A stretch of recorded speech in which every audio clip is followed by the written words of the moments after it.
So ఇక్కడ ఇతను ఏం చేశాడు? నిజం ₹1,00,000 ఇచ్చాడు. కానీ బోర్డ్ మీద పేరు వేయించుకున్నాడు. అక్కడ 25% కట్ అయిపోయింది.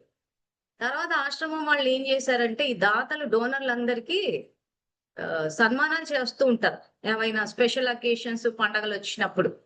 అంటే ఇతనంత గొప్ప దాత లేడు అని చెప్పేసి, ఒక షాలు, ఒక ఏమంటారు, ఒక పూలదండ ఇవన్నీ ఉంటాయి. సో, అక్కడ 25% కట్. ఆ తర్వాత ఏం చేస్తాడు? పెద్దలంతా గుప్తదానాలు చేయమన్నారు కదా అని చెప్పేసి, ఎవ్వరికీ చెప్పను అని చెప్పేసి, తన స్నేహితులందరికీ చెప్పుకుంటూ ఎళ్తాడు. నేను వృద్ధాశ్రమంలో ₹1,00,000 ఇచ్చాను. అంటే గుప్తదానం అనుకోండి. నువ్వు నాకు బాగా క్లోజ్ కాబట్టి నేను నీకు చెప్తున్నాను. సో, నీకు చెప్తున్నాను క్లోజ్ అని చెప్పి అందరికీ చెప్పేసుకుంటాడు. ఏం కావాలి అతనికి ఇంతకి? అంటే గౌరవం దక్కాలి. నేను ఇంత దానం చేశానని చెప్పి, నాకు ఆ గౌరవం దక్కాలి అని చెప్పి అందరికీ అక్కడో 25% పోయింది. అంటే 75 పోయింది.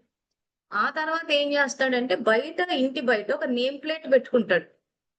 పేరు రాసి కింద ఫిలాంథ్రపిస్ట్ అని రాసుకుంటాడు. అంటే దాన పుణ్యాలు చేసే వాళ్ళని ఇంగ్లీష్‌లో ఫిలాంథ్రపిస్ట్ అని అంటారు.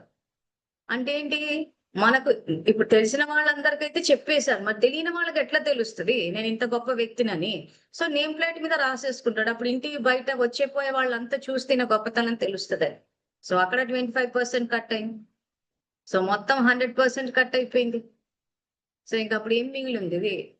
సో, అందుకే భగవానుడు ఏమంటాడంటే, అభ్యాస యోగము కన్నా జ్ఞానము, జ్ఞానము కన్నా ధ్యానము, ధ్యానము కన్నా కర్మ ఫల త్యాగం. సో